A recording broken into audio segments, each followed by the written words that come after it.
Alors, bonjour tout le monde. C'est avec une immense joie que je reçois Mandy Vallière avec nous aujourd'hui. Et Mandy, ben, bienvenue. Merci. Mandy, elle est orthopédagogue et Mandy, elle est téléorthopédagogue. Alors, ce qui veut dire que vous les connaissez, les orthopédagogues dans les écoles. Mandy, elle offre avec, en fait, c'est toute une entreprise, là, elle n'est pas seule, elle a plein des orthos et est-ce que c'est que des orthopédagogues qui travaillent avec toi Oui, d'ailleurs? pour le Oui. moment, oui. Ouais. Éventuellement, on verra, mais là, c'est ça. Et donc, pour servir justement nos enfants, l'apprentissage, l'évolution de nos enfants, mais aussi pour soutenir les parents dans la quête justement d'aider leurs enfants à apprendre, à bien apprendre et à s'élever. Alors, Mandy, juste pour que les gens comprennent, c'est peut-être pas tout le monde qui connaisse les orthopédagogues. Qu'est-ce que ça fait une orthopédagogue? On va commencer par la base. Ben, disons que si tu regardes une définition officielle, on est grosso modo des spécialistes de l'apprentissage, de l'éducation. On a fait des études qui nous mènent à pouvoir intervenir auprès des enfants en difficulté. Puis là, on parle de toutes sortes de difficultés. Ça peut être, on pense souvent lecture-écriture. C'est la première affaire qui vient. On va penser dyslexie. Mais on va aider en mathématiques. On va aider aussi sur le plan de l'organisation, de tout ce qui touche les fonctions exécutives aussi. Ça, c'est quand mon cerveau se met en branle pour atteindre un but, par exemple. Quand je dois planifier une tâche, quand je dois utiliser ma mémoire d'une certaine façon. Alors, on intervient vraiment dans toutes les sphères d'apprentissage des élèves et on les accompagne là-dedans en fonction d'où ils sont. C'est surtout ça là, qui est important, je pense, puis par rapport, entre autres, au système d'éducation, c'est qu'on prend l'enfant où il est et on l'accompagne, lui, selon ses forces pour l'aider à relever ses défis.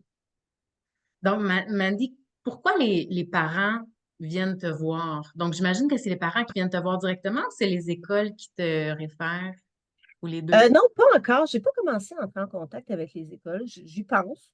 Mais on est comme pas en, tu sais, c'est une étape à la fois. Et là, ce qu'on vit, c'est des parents qui viennent à nous. Oui. Et puis, c'est des parents qui vivent beaucoup, je te dirais, les mots, moi, qui me viennent le plus souvent et que quand je les dis aux parents, ça résonne pour eux, c'est les mots impuissance. Euh, Ne pas savoir quoi faire, ne plus savoir quoi faire parce que leur enfant vit des difficultés. Et ces difficultés-là, elles peuvent être, tu sais, ce qu'on va voir, c'est par exemple les notes dans le bulletin. Mais les répercussions plus profondes, ça va être en termes de confiance en soi, de motivation scolaire, de goût d'apprendre. Tu sais, on parle de jeunes qui ont des fois plus le goût d'apprendre. Et ça va de plus en plus souvent, de plus en plus loin. Des jeunes qui se trouvent nuls, des enfants de bas âge. Je ne parle pas du secondaire nécessairement, il y a ça aussi, mais les enfants même du primaire qui vont vivre de la détresse, de l'anxiété de performance, des choses qu'on ne voudrait pas voir nos enfants vivre, là, que ça devrait. Mais en ce moment, c'est ça qui se passe. Et souvent, ce sont des parents, on va aider aussi des parents qui font l'école à la maison. Parfois parce que le système n'est plus capable de répondre, parce qu'on est dans un système d'éducation qui est malade, on va le dire clairement, mais aussi ça va être des parents qui ne parviennent pas, soit qui voudraient prévenir les difficultés de leur enfant, ils sont en train d'en observer qui émergent tranquillement, mais on ne peut pas leur donner de service parce que leur enfant n'est pas en échec. Ou bien, il n'est pas assez en échec. Là. Ça ne va pas bien, mais ça ne va pas assez mal pour qu'on lui donne de l'aide. Pas parce qu'ils ne veulent pas, ce n'est pas parce que le professeur a décidé qu'il ne donnerait pas de l'aide à l'enfant, c'est parce que les services sont plus disponibles. Tout simplement, les écoles ne fournissent plus à la demande, ne sont plus capables de soutenir chaque enfant et de le faire de la manière la plus optimale possible. C'est un gros problème social qui s'en vient. Là. Puis depuis la pandémie, je te dirais que ça a pris des proportions encore plus grandes. Et où on s'en va avec ça, quand on voit des enfants qui vivent de la détresse psychologique, euh, eux, là, ils sont en train de grandir. C'est très troublant ce qu'on voit. Ouais. C'est vraiment très troublant, en fait, parce que, puis là, tu as nommé un point, puis tu sais, j'ai envie de faire une petite parenthèse ici parce que la pandémie, pendant que les enfants étaient soit sur des tablettes à essayer d'apprendre à distance, ou soit qu'il n'y avait pas d'école puis que les parents devaient travailler, fait qu'ils les mettaient devant la télé, on le sait que l'écran, on le sait que les téléphones, les tablettes, la télévision pour les enfants, c'est super néfaste. que ça a un impact justement sur leur capacité à se concentrer. Tu sais, tantôt, avant qu'on entre en enregistrement, on parlait justement du TDAH. Tu sais, j'aimerais ça avoir ton opinion là-dessus, en fait, sur le temps d'écran, sur comment les parents peuvent déjà soutenir l'enfant, puis ton avis sur justement tous les enfants qui sont dyslexiques, TDAH, là, ils sont comme tout, on leur donne tout un diagnostic en ce moment. Oui, oui, c'est la multiplicité. Ben, tu sais, une dyslexie, généralement, va se diagnostiquer déjà. On a des tests standardisés, là. Tu sais, on peut se garder une marge de manœuvre, puis un esprit critique dans tout ça, là. Puis un enfant de première année ou de deuxième année, ça va être bien difficile de dire qu'il est dyslexique, par exemple, parce qu'il est en apprentissage. Par contre, on peut observer que l'apprentissage se fait plus difficilement. TDAH, pour moi, tu sais, là, je ne suis pas une professionnelle de cet aspect-là. Je ne suis pas une neuropsy, je ne suis pas, bon, j'ai pas, mais moi, ma vision de citoyenne, je te dirais, là, c'est que, Mhm, puis quand les parents m'abordent pour me dire, mais Mandy, est-ce que tu peux l'aider, même si tu es en ligne, parce que mon enfant, il est TDAH. mhm. Oui, mais ils le sont tous en ce moment. Je veux dire, nos élèves, majoritairement, on va nous parler d'une difficulté de concentration, on va nous parler d'une difficulté à rester en place. Après ça, est-ce que c'est un TDAH ou Ou c'est ça un a toujours symptôme de été. d'autres difficultés ou de Oh. d'autres enjeux? Mhm, Qu'est-ce que c'est? Je ne sais pas. Tu sais, moi-même, je commence à m'intéresser de plus en plus à tout ce qui est. Tu sais, nos modes de vie, là, ils ont un impact. Je veux dire, c'est bien beau de dire l'enfant a un TDAH, mais là, il met ça sur le dos à lui. Là, tu sais. mhm, mhm. Mais nous, notre mode de vie, c'est quoi l'impact qu'il a sur l'enfant? Tu sais, dans le fond, ce qui nous manifeste, ça peut être, c'est du stress, à quelque part. C'est peut-être une mauvaise adaptation à un contexte. C'est peut-être normal qu'il ne s'adapte pas à ce contexte-là. Tu sais. Fait que c'est ça, le TDAH, je trouve que c'est une manière de dire, ben, c'est toi le problème. Fait qu'on va te donner des pilules, tu vas voir, ça va mieux aller. Puis des fois, ça marche, hein? On le voit, là, il y a des élèves pour qui ça va créer une ouverture soudaine dans leur parcours. Et c'était ça qu'il leur fallait. Ça existe des troubles neurologiques. Tu sais, Mhm. ça va être une difficulté sur le plan neurologique à ce moment-là. Il y a les neurotransmetteurs qui ne font pas leur travail efficacement dans certains contextes. Bon, OK, on va leur donner de l'aide. Mais est-ce que c'est vrai que tout enfant qui bouge, tout enfant qui a de la difficulté à se concentrer, c'est parce qu'il y a un TDAH? Là, mettons un bémol, s'il vous plaît. À la Mhm. limite, là, au minimum, mettons un bémol. Posons-nous des questions. C'est ça, parce qu'il y a des stages aussi d'apprentissage, puis il y a des façons, tu sais, à tel stade, à tel âge, l'enfant développe Oui, telle capacité, puis plus vieux, c'est telle capacité, puis il faut suivre ça oui. aussi. Oui, puis Euh, c'est que ces stades-là aussi ne sont pas coulés dans le béton. C'est un processus. Tu sais, on évolue. Tantôt, je parlais de fonction exécutive. Euh, Ça prend un certain temps. Un enfant de première année, tu lui demandes de rester assis à son bureau toute la journée. Il va réagir à ça, c'est normal. Puis en plus, probablement qu'il y a eu bien du fun l'année d'avant la maternelle. Lui est entré à l'école en se disant waouh, c'est fun. Puis là, assis-toi, prends ton crayon, fais ta ligne rouge, puis écris ta date. Là, tu sais. Bon, je ne sais plus si c'est encore ça, là, moi, c'était ça dans mon temps. Mais tu sais, il y a beaucoup de ça là, à un moment donné. C'est que nos attentes, d'un coup, on crée on a des attentes envers eux et ce sont encore des enfants. Là. Fait que, puis, tu sais, je ne dis pas que mon enfant va aller à l'école vraisemblablement. Là. Je demeure à l'affût. Je demeure à l'affût. Mais mon enfant va aller à l'école. Puis bon, va. Mais par contre, je pense que c'est juste qu'on se questionne comme société. Puis, et c'est ça, c'est que c'est pas que l'école non plus, c'est pas que l'enfant, c'est les familles aussi, c'est les choix qu'on fait à un moment donné. Et il y a comme un espèce de conditionnement social là, qui fait qu'il faut que ça court, faut qu'on court tout le temps. Tu sais, tu me parlais de réussite, là, tu sais, ben, pour réussir, il faut courir tout le temps. Faut que ça aille hum, vite, là. Puis il faut être là pendant qu'on est là, tu sais. Ben, mhm, tu sais, les enfants, c'est ça qu'ils voient à la journée longue. hum, Et le parent, c'est le modèle, c'est le premier modèle. Avant d'être le prof, tu sais, avant d'être l'extérieur de la famille, la bulle familiale, c'est ça le modèle. Ben, si le parent est toujours en état de stress, qui est toujours en train d'exiger de lui-même, de te mettre la pression pour être ailleurs que où il est en ce moment, ben, l'enfant, c'est ça qu'il va vivre lui aussi, là. Il va mhm. sentir l'inconfort de son parent, puis il va Il va l'interpréter. l'intégrer, il va l'assimiler pour lui, tu sais. Il va En tout cas, l'assimiler pour lui, puis il va l'interpréter en plus. Fait que ça veut pas dire que c'est interprété non oui, plus de la bonne effectivement. façon, en plus, Ben oui. complètement.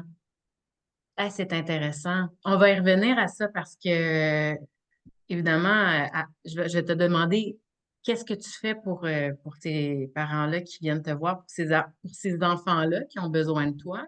Puis après ça, je vais te demander aussi quels outils ou en tout cas quels trucs, quels conseils tu pourrais donner aux parents déjà pour les soutenir dans leur train-train quotidien, là, si on veut. Mais tout d'abord, c'est ça. En ce moment, qu'est-ce que tu offres comme service justement à l'aide à l'apprentissage à ces enfants-là? Ben, l'orthopédagogie, de façon classique au privé, hein, là, nous, on n'est pas en école. Donc, de façon classique, c'est de l'intervention en un à un. Ouais. C'est-à-dire que le parent nous contacte, on prend les informations, on s'assure que le service d'orthopédagogie est celui dont ils ont besoin parce que des fois, le problème est ailleurs. L'enfant n'est pas disponible pour l'apprentissage, mais c'est parce que la problématique est ailleurs. Ça arrive aussi. Donc, à ce moment-là, j'essaie de les guider. Puis ça, c'est moi c'est toutes les demandes passent par moi au départ. Je veux connaître toutes les familles avec qui on travaille. Après ça, si on juge qu'on veut amorcer un processus en orthopédagogie, on offre, en fait, mon équipe offre des services en individuel. Donc, l'enfant va venir avec l'orthopédagogue, créer une relation de confiance avec elle ou avec lui. J'ai quelques hommes qui travaillent avec nous aussi. Et on va y aller selon où l'enfant se situe. On va aller vérifier, bien sûr, parce que souvent, ce qu'on va nous dire, c'est mon enfant a des difficultés, il ne comprend pas quand il lit. OK, ça, c'est le OK. symptôme. Mais qu'est-ce qu'il y a en dessous de ça? Pourquoi il ne comprend pas? Est-ce que c'est parce que la lecture, le décodage des mots est tellement difficile, mais on le voit moins parce qu'il compense bien? C'est un petit canard qui se fait aller les pattes en dessous de l'eau, on ne s'en rend pas trop compte, mais bon, ben, est-ce que c'est parce que son décodage est tellement difficile qu'il n'y a plus d'énergie pour exécuter des processus qu'on va dire de haut niveau, comme la compréhension, c'est faire des liens entre des idées, interpréter les mots abstraits des... Bon, je t'épargne les détails. Mhm. Bon, fait qu'on va aller voir le symptôme. On va intervenir auprès de lui en fonction d'où il est rendu. Et très important, c'est que on peut travailler avec la famille. Et ça, c'est un des avantages, je trouve, c'est facilitant, moi, en téléorthopédagogie, c'est que l'enfant est dans son milieu. Tu sais. OK. Sa famille. Fait que les parents peuvent être là ou pas, parce qu'il y a des enfants qui ne veulent pas. Mais le parent, il OK. n'est pas loin. Tu sais, il a le droit d'écouter, là. Puis comme ça, il Mhm. peut réinvestir ce qu'on fait. Parce que si moi, je travaille 1 heure de temps ou 45 minutes ou 30 minutes avec un enfant, et que c'est en vase clos, qu'il n'y a rien qui se rend à l'extérieur de nos rencontres, ça pourrait donner des coups d'épée dans l'eau. C'est qu'à un moment donné, ce n'est pas suffisant. C'est un processus, c'est un travail d'équipe qu'on fait. C'est T'sais. important que le parent comprenne Ouais, pourquoi justement l'enfant a de la difficulté ou en tout cas, ben oui. il suit peut-être pas le groupe comme il aimerait ou. Ben oui, puis qu'est-ce qui se passe? Puis on va lui offrir un suivi aussi. On va expliquer aux parents ce qui se passe, qu'est-ce qu'on fait, comment. Et ça, moi, ça, c'est bien tous les orthopédagogues qui vont intervenir auprès d'un enfant me font un petit résumé à moi. Les parents sont avertis, là. Ils ont comme 2 intervenants dans le dossier. Il y a moi et l'orthopédagogue qui va travailler auprès de l'enfant. Et moi, je suis au courant de pas mal tout ce qui se passe. Puis des fois, je vais intervenir, dire, écoute, où est-ce que ça s'en va? Comment ça se passe? Comment l'enfant vit ça. Donc, ça, c'est un des aspects, c'est le classique, là, c'est l'intervention individuelle. Mais rapidement, quand j'ai commencé à travailler en ligne, en fait, avant que je commence à travailler en ligne, j'avais un très grand intérêt pour le travail de groupe. Mhm. Et en présentiel, en personne, c'était très difficile. Il y avait toutes sortes de contraintes. Tu sais, ne serait-ce que trouver un local abordable, parce qu'un des objectifs de travailler en groupe, c'est de susciter les interactions, tout ça entre les enfants, pour pas qu'ils se reposent que sur moi, mais aussi pour diminuer les coûts pour les familles, parce que l'orthopédagogie, c'est un service d'expert. Il y a un coût à ça, tu sais, c'est Mhm. sûr. Mais je sais que ce n'est pas tout le monde qui peut se le permettre. Et le fait de travailler en groupe, ça peut ouvrir des portes. Par exemple, aux familles qui travaillent en école à la maison, c'est souvent des réalités économiques, familiales différentes. Bon, mais quand on regroupe des enfants qui travaillent ensemble, on peut diminuer les coûts pour chaque famille et ça donne des super résultats. Donc, moi, je veux une approche de groupe. Moi, c'est exclusivement de cette façon-là que j'interviens, des groupes de 2, des groupes de 3. Et on a commencé aussi à créer des ateliers d'apprentissage. Donc, le groupe, c'est un processus dans le temps, comme une intervention individuelle, mais où on regroupe plusieurs enfants avec des objectifs similaires. Et il y a des ateliers aussi, où là, c'est, mettons, 5 semaines sur tel sujet. Là, on s'en vient, là, c'est une exclusivité.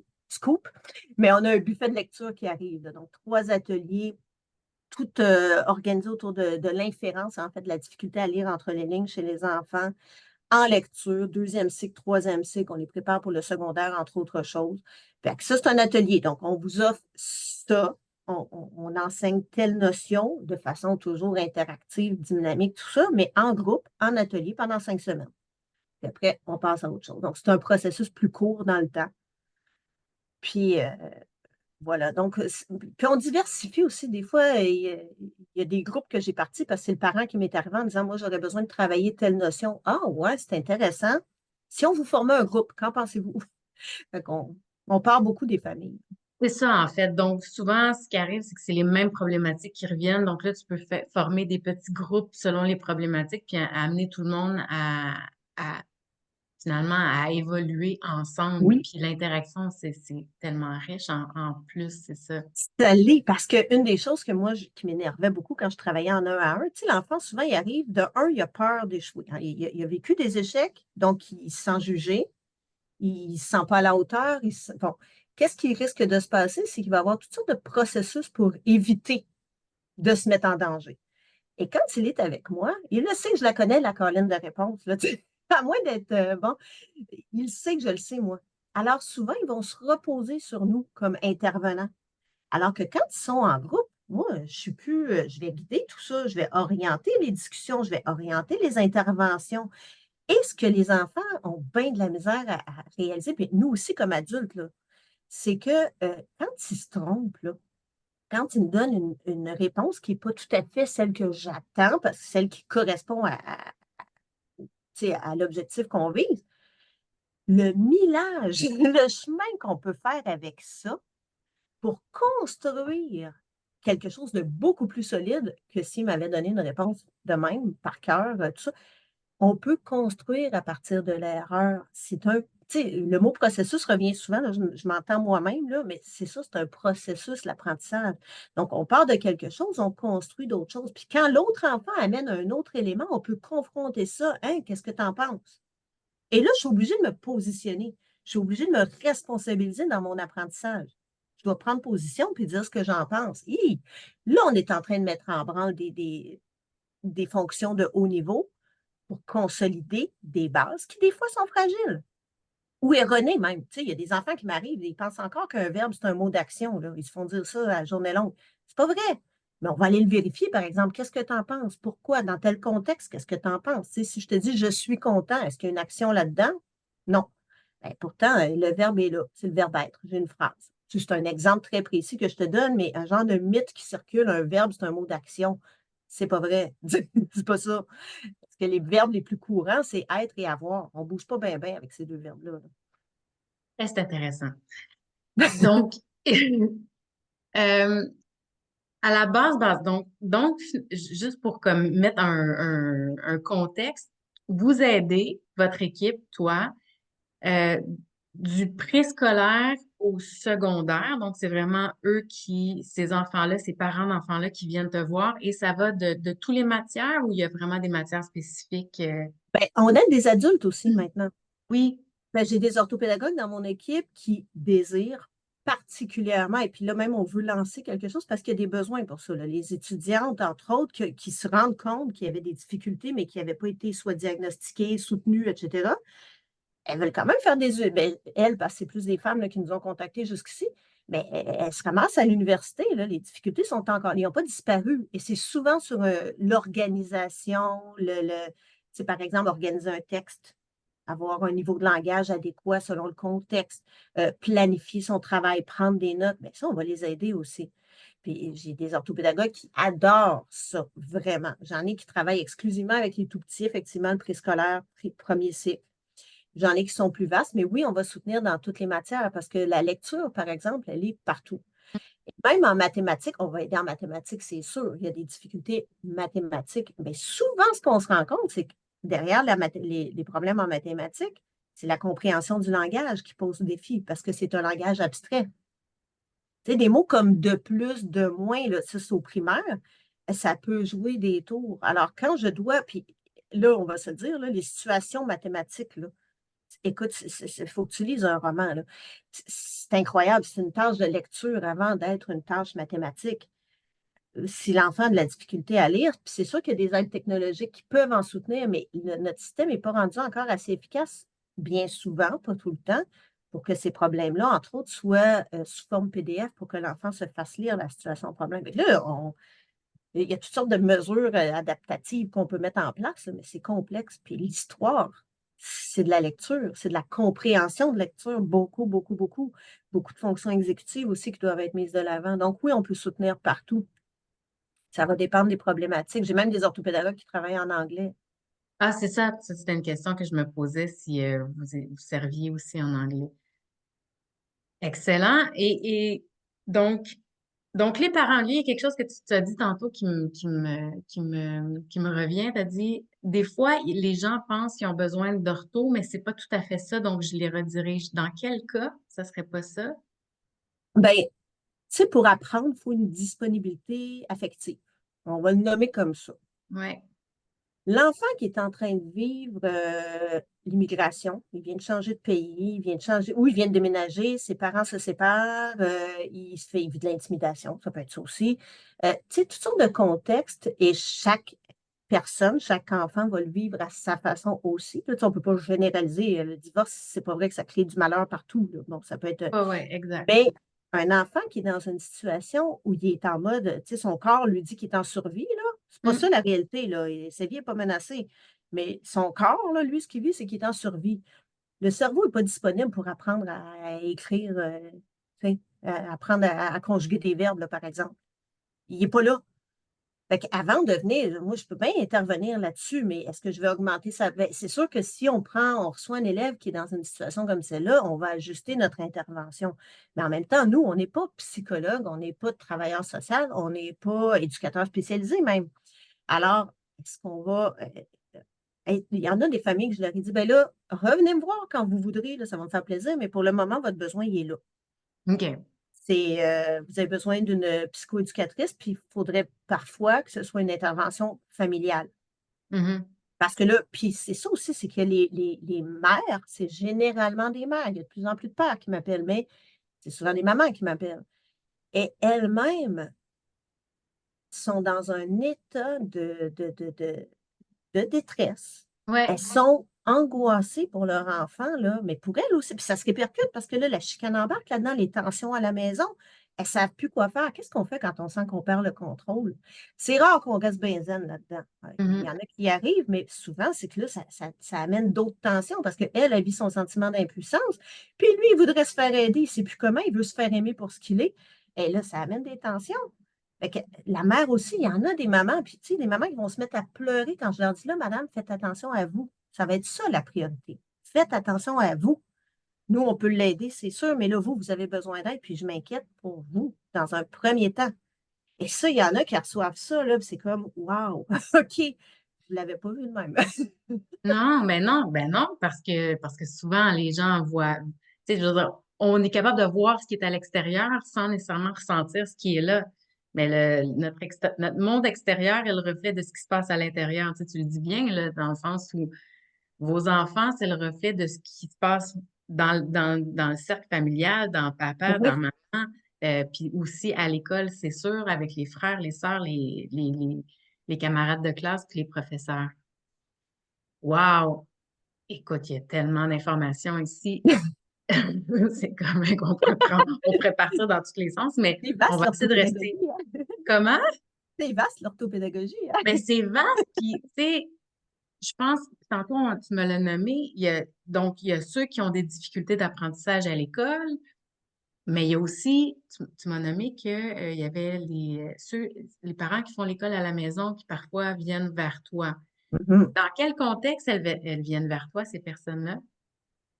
Ben, souvent, elles sont confrontées à une difficulté que leur enfant va vivre dans l'apprentissage, puis elles ont besoin d'orthopédagogie parce qu'elles ne sont pas nécessairement outillées, là. C'est pas parce qu'on décide qu'on fait l'école à la maison qu'on a tous les outils pour. Tu sais, si l'enfant a de la facilité, ça va bien aller.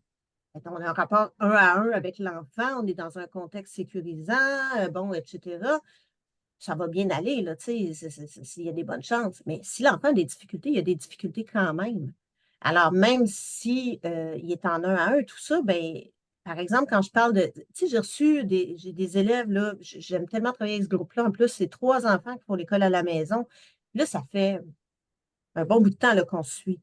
Mais j'avais le mandat, si tu veux, de les aider avec une particularité sur le plan orthographique. Écrire les mots correctement. Bon, puis on allait là. C'était ça mon mandat au départ. Mais quand j'ai rencontré les enfants, je me suis rendu compte que ça, c'est pas pour rien que je le mets en haut, c'est parce que ça, c'est comme un troisième palier dans ma maison. Les bases n'étaient pas là. Hmm. L'enfant, les enfants ne connaissaient pas comment fonctionnait la langue. Alors, je ne pouvais pas leur montrer. Je pouvais, là, j'aurais pu perdre mon temps à taper sur un clou qui ne rentre pas. Là. J'aurais pu, mais à un moment donné, j'ai expliqué aux parents, moi, j'aime mieux arrêter d'intervenir si vous voulez que je continue là, parce que le problème, il est là. Puis Hmm. moi, je vais reprendre ça à la base si vous voulez que je les aide pour vrai. Puis ils ont embarqué, là. Je leur ai expliqué, par exemple. Tu sais, je leur Hmm. ai pas dit, moi, je vais faire ça de même, parce que de même, ça marche.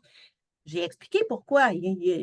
C'est normal qu'elles ne le sachent pas, ces familles-là. C'est pas leur formation, c'est pas notre quotidien là, de parler de décodage de mots, puis de conscience phono, puis de segmentation en son. Là, ils ne savent pas. Mais quand on se donne la peine de leur expliquer, par contre, ben là, elles m'ont suivi là-dedans, puis on est en train de travailler dans la grammaire maintenant. Mais on est allé donner des bases là-dedans. Et moi, j'ai vu un enfant, entre autres, qui ne parlait pas, qui était inhibé au dernier degré, tout le temps en peur de se tromper, qui maintenant, il a hâte de venir aux rencontres, il est épanoui, il est content, puis il a commencé à lire. Imagine-toi donc. J'avais lancé le défi parce que les autres parlaient de leur lecture. Puis j'ai dit, mais toi, tu lis pas. Ta, ta, ta. Puis à un moment donné, il m'a dit, tu m'as lancé un défi, je l'ai fait et il a adoré ça. Et là, toutes les semaines, il me parle du nouveau livre qu'il est en train de lire.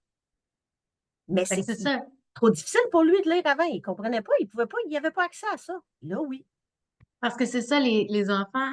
Puis c'est ça, puis je trouve ça vraiment génial que tu amènes ce point-là. Parce que dans le fond, la base, c'est de dire l'apprentissage, tu sais, les échecs font partie de l'apprentissage, puis c'est pas parce que tu as un échec que t'es pas bon, c'est parce que Ah tu es oui, en non. train d'apprendre.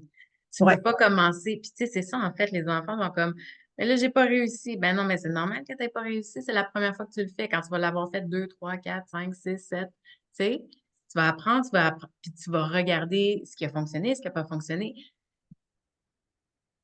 Mais on tend pas vers ça. Là, comme tu disais, d'entrée de jeu dans notre société, on prône pas ça. On prône la réussite, mais sans justement tout le processus d'apprentissage. On dit, mais là, tu devrais être bon là. Ouais, mais attends une minute, là, tu sais, c'est une spirale qui monte vers le haut, là, tu sais.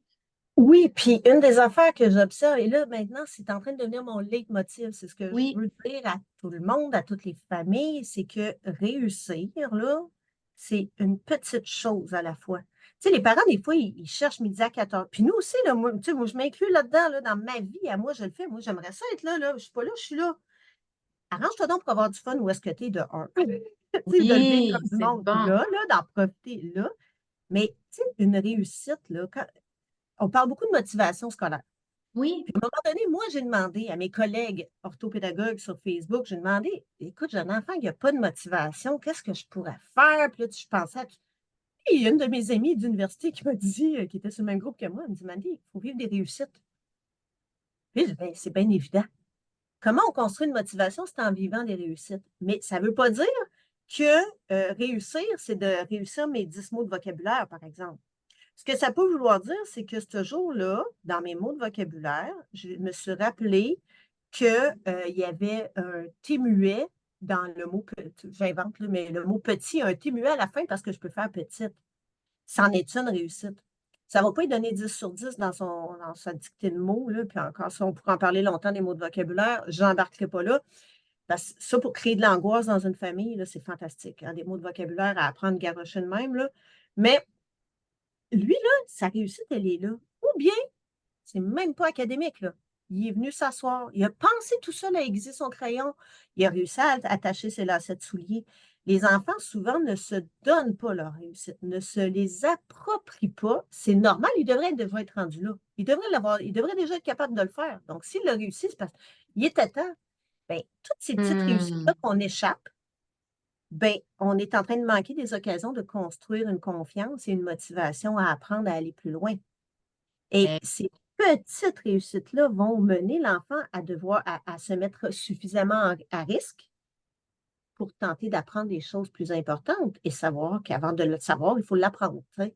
Vous ah, savez que c'est c'est un peu. bon. Fait que de miser toujours sur la motivation par bravo, en fait, de féliciter l'enfant pour les petits gestes. Oui, mais plus que ça, te Mhm. rendre compte de ce que tu as fait. Le vois-tu ce La que tu as fait? Parce conscience. que le bravo, c'est un, tu sais, c'est un peu un ananas, c'est le fun, ça peut, mais quand c'est répétitif, à un moment donné, ça devient anodin. Mais Oui. oui, on dit bravo, c'est certain, là, j'enlève pas ça. Mais d'amener l'enfant à lui, parce que des fois, on va lui dire, puis on prend souvent pour acquis que les gens, mais les enfants comprennent des choses, mais c'est pas tout le temps vrai qu'ils comprennent ce qu'on pense qu'ils comprennent.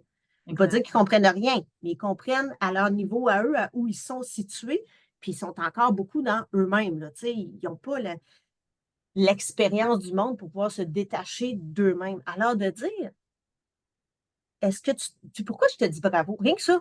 Pourquoi je te Mm. dis bravo? Là, regardez les yeux de chevreuil des fois. Ben, je suis faim. Ouais, mais plus que ça, qu'est-ce que tu viens de faire? Ben, j'ai mis mon linge dans la laveuse tout seul. Ben, il ne dira peut-être pas tout seul. J'ai mis mon linge dans la laveuse. Tu te rends compte que ça, c'est une façon de m'aider, une façon de collaborer. Tu sais, j'invente, là, mais de collaborer dans la maison et tu le fais sans que j'ai besoin de te le dire. Tu le sais que ça m'aide, tu l'as fait. Tu t'es rendu compte de ça, tu sais? Wow! Puis là, je suis en hors école complètement, mais c'est vrai à l'école aussi. Tu sais, c'est vrai dans les apprentissages scolaires, mais l'individu ne se construit pas à l'école, là. Tu sais, l'école, c'est une partie de son temps, c'est une partie de sa vie, puis des fois, c'est pas la plus belle. Fait que, à la maison, nous, ça, ce pouvoir-là, on l'a. Pas besoin de papier, pas besoin de crayon. Juste d'être très à l'affût de ce qui se passe, de ces petites réussites-là, de les nommer et de les lui donner à lui. Et une chose aussi, ça, j'avais pris le temps de l'expliquer à un moment donné dans un webinaire que j'avais fait, de faire attention à je te l'avais dit. Parce Mm. que si je te l'avais dit, de un mois, là, quand je reçois ça, hein, je te l'avais dit, hein, Mm. moi, j'aime pas ça. Mm. Il n'aimera pas ça, lui non plus. Et ce que je suis en train de faire, c'est de me réapproprier à moi la réussite. Je ne la lui donne pas à lui. Fait que même si ça fait 60 millions de fois que je répète, tu sais, de faire, mettons, de mettre le linge dans la laveuse le soir, ben, la fois où il le fait, je ne vais pas lui dire, je te l'avais dit que ça irait mieux, hein? Non, non, c'est de lui dire, tu l'as fait. Bravo, merci. Tu sais, Ouais, de célébrer ça. le lui donner, le lui donner à lui, c'est lui qui l'a fait, là. Peu importe le reste que je l'ai répété 50 millions de fois. Puis ça, c'est vrai, pas rien que pour les petits du primaire de première année, là. C'est à mettre Écoute, partout. même en couple, c'est pratique, là, tu sais. Effectivement, tu C'est sais, de ça. ramener à soi ou de donner à l'autre. Qu'est-ce qu'on veut? C'est quoi notre objectif? C'est qu'ils se sentent bien, c'est qu'ils se construisent, c'est qu'ils s'épanouissent. Bien, d'énoncer toutes les chances qu'on peut. Excellent. Merci, Mandy. Fait que là, tu sais, dans le fond, ça, c'en est un truc à la maison. Tu sais, Ben pour les oui, parents, justement, qui nous écoutent. Donc, de toujours se ramener à l'enfant ses apprentissages pour qu'il puisse bâtir sa confiance en lui. Puis ça, on le sait comment ça peut être problématique. oui, Bâtir la confiance en soi. Est-ce que tu aurais d'autres trucs, justement, pour d'autres outils ou d'autres trucs pour les parents pour oui. justement les Il y supporter? en a un que je trouve essentiel. Bon, d'un livre, OK?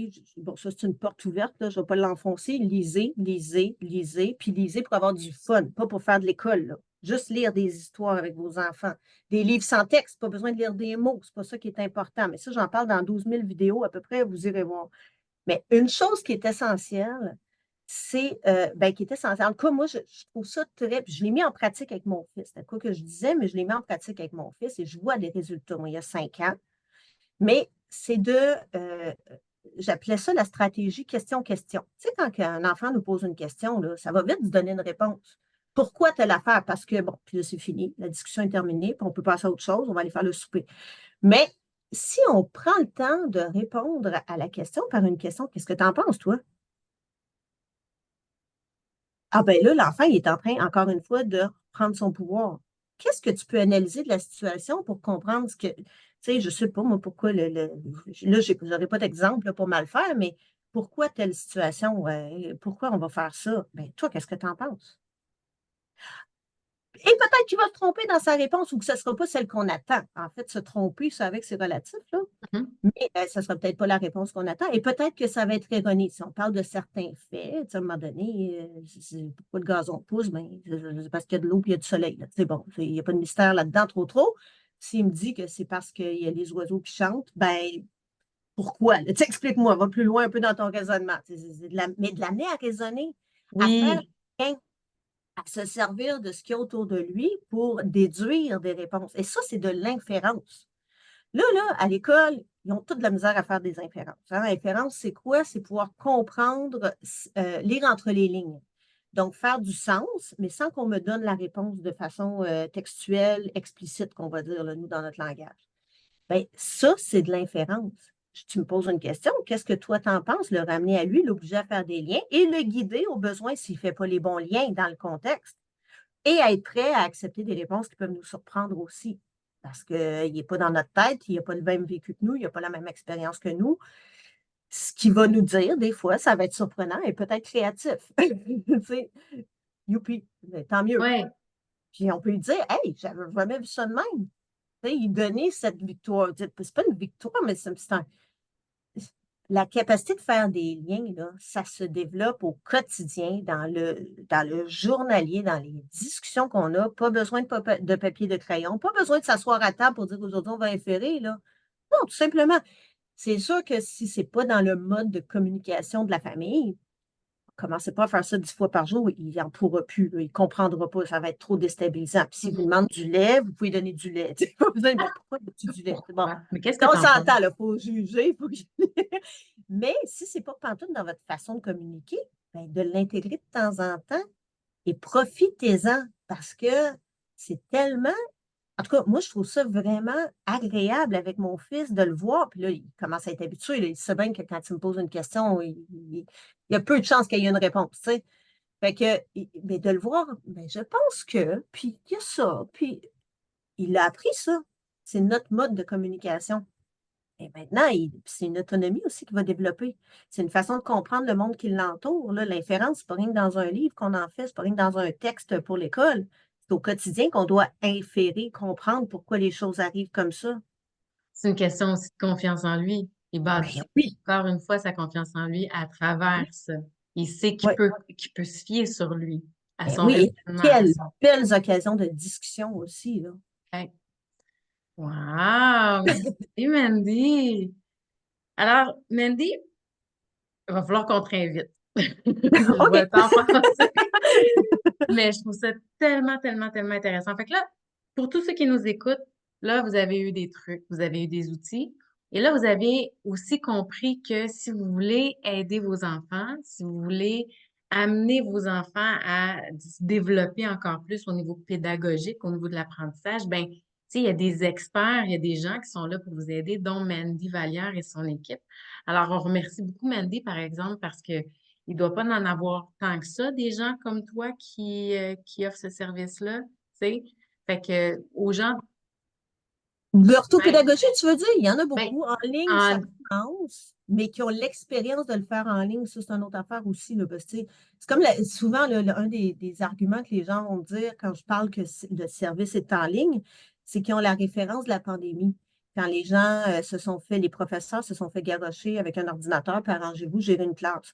Ça, c'est sûr que ce n'était pas des conditions gagnantes pour personne. Là. Les professeurs ont vécu un grand stress, ils ne se sentaient pas adéquats, la plupart d'entre eux aussi. Les enfants, ils ont pas pu, il y en a qui ont pu bien en profiter. Il y a des professeurs qui ont eu aussi des approches et qui ont été capables de se revirer sur un dizaine, là, tout à fait, mais ce n'est pas la meilleure expérience. Travailler en ligne, c'est tout simplement de modifier notre approche pour offrir un service qui est d'équivalente, de qualité équivalente. Là. On ne le ferait pas sinon. Mais oui, il y en a des orthopédagogues, il y en a quand même pas mal. Une des difficultés que les gens ont, c'est en région d'aller trouver des gens qui peuvent, souvent on cherche du présentiel, il n'y en a pas. Ou les listes d'attente. Nous, on n'a pas de liste d'attente. Mon équipe est disponible. Il y a des disponibilités. c'est ça, parce qu'il y a il y a des orthos dans les écoles, dans certaines écoles, qui aident justement, c'est ça. Puis, ben, Certains il manque. élèves. On est conscient qu'il en manque, puis on est conscient que c'est ça. Là, en ce moment, comme tu disais, ben, c'est pas parfait au niveau du système scolaire. Euh, Mhm. Mandy, comment les gens peuvent connecter avec toi? Tu as un site web, je pense que tu as des vidéos ça serait sur YouTube. Où est-ce qu'ils peuvent aller Oui. vraiment connecter avec toi? Puis je vais tout mettre ça en dessous de la vidéo, en dessous du podcast, mais quand même qu'ils Ben, entendent. oui, YouTube, c'est une bonne place. Là. J'ai recommencé à faire des vidéos. C'est quand même beaucoup d'investissement de temps, tout ça. Mais là, j'ai recommencé à mettre des vidéos de l'avant parce que je sais que ça rejoint beaucoup de monde. J'ai un blog sur mon site web, téléorthopédagogie.com. Facebook, je mets quand même sur ma page Mandy Vallière. Là. Ben, Mandy Vallière, vous allez me trouver, je suis assez active, là, je te dirais, sur les réseaux sociaux.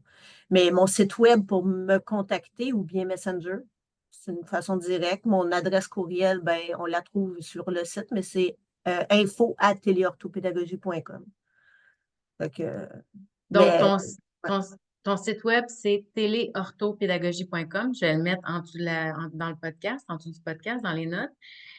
Quand les gens veulent connecter avec toi, que ce soit par Facebook ou par YouTube, c'est par Mandy Vallière ou c'est par téléorthopédagogie.com ou Sur pas? Facebook, ça va être Mandy Vallière. Puis sur OK.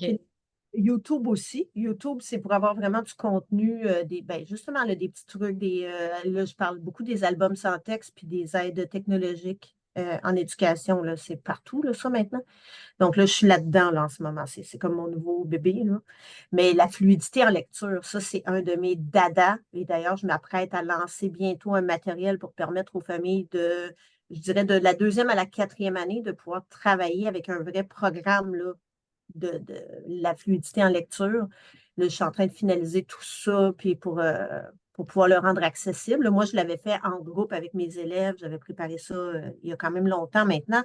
Et là, j'ai tout organisé ça pour que les familles puissent s'en servir. Puis la fluidité en lecture, c'est une clé et j'en parle énormément. Fait que sur ma chaîne YouTube ou dans mes blogs, là, vous allez pouvoir trouver de l'information pertinente là-dessus parce que c'est pas toujours ce qu'on croit. Oui, ben c'est ça, parce que les parents, justement, ils comprennent pas toutes justement les nuances de l'apprentissage. Tu sais, ils savent pas nécessairement sur quoi miser, sur quoi mettre l'accent non plus. Alors, merci beaucoup, Mandy. Merci Ça fait si plaisir. Merci de l'invitation. Écoute. tellement. Alors, si vous voulez connecter avec elle, donc c'est possible de faire du groupe avec elle, justement, si la bourse est limitée. Ça, c'est ça, en fait, on parlait de ça. Je suis pas sûre on l'a nommé ici, là, mais c'est bon, c'est sûr qu'il y a des services de un à un, dans le sens où elle vous accompagne famille par famille. C'est sûr qu'il y a un coût à ça. Mais il y a des possibilités, justement, de regrouper des familles pour justement diminuer les coûts. Ben, je te dirais pour les aussi ça, même l'intervention individuelle. On propose aussi des rencontres. Oui, il y a 60 minutes. Ça, c'est comme le classique partout. Mais on offre aussi la possibilité de prendre des rencontres plus courtes. C'est un peu moins cher. Puis des 45 minutes par semaine, là, ça donne de beaux résultats. Puis les enfants, à moins qu'ils soient vraiment plus vieux, là, mettons secondaire, travailler la compréhension en lecture, on a besoin de temps. Mais un plus jeune, premier cycle, deuxième cycle, 30 minutes par semaine au premier cycle, ça peut être très, très bien, ou 2 fois par semaine. Mais on offre cette souplesse-là aussi en individuel, parce qu'il y en a que c'est ça qui ont besoin aussi, l'individuel. Et le groupe, ben moi, c'est sûr que quand j'ai une demande, je peux aller voir dans mon équipe si quelqu'un veut le lancer. Est-ce que moi, je veux le lancer? Moi, j'ai des projets en lecture, beaucoup qui roulent. Mais après ça, il faut organiser le groupe. Il y a un délai, tu sais. Mais on s'ajuste aux besoins. Mais ça se peut. Si quelqu'un a besoin d'un groupe en lecture, écriture, ça peut se faire. Mais sinon, même en individuel, c'est possible d'ajuster le temps pour rendre ça plus accessible financièrement. Parce qu'on le sait, là, que ça peut être difficile pour certains milieux, puis dans certaines périodes. Tout le monde parle de récession. Là, ça a l'air de. Ça, puis Ouais, le ben, TDAH. C'est récession puis TDAH, là, c'est la même affaire. c'est sûr. On en prend, pas on en laisse. Tu sais. C'est ça. Excellent. Merci beaucoup, Mandy Vallière. C'est vraiment un plaisir de t'avoir. Puis c'est un rendez-vous à refaire sur des thèmes, des thématiques. Vraiment, j'ai vraiment hâte de voir justement les gens, ils vont revenir vers nous et ils vont sûrement nous donner plein de commentaires, de feedback et de questions à la suite de cette entrevue-là. Alors, je te remercie. Je te retrouve de l'autre côté de Mhm. l'enregistrement. Ben, merci, à bientôt. À bientôt.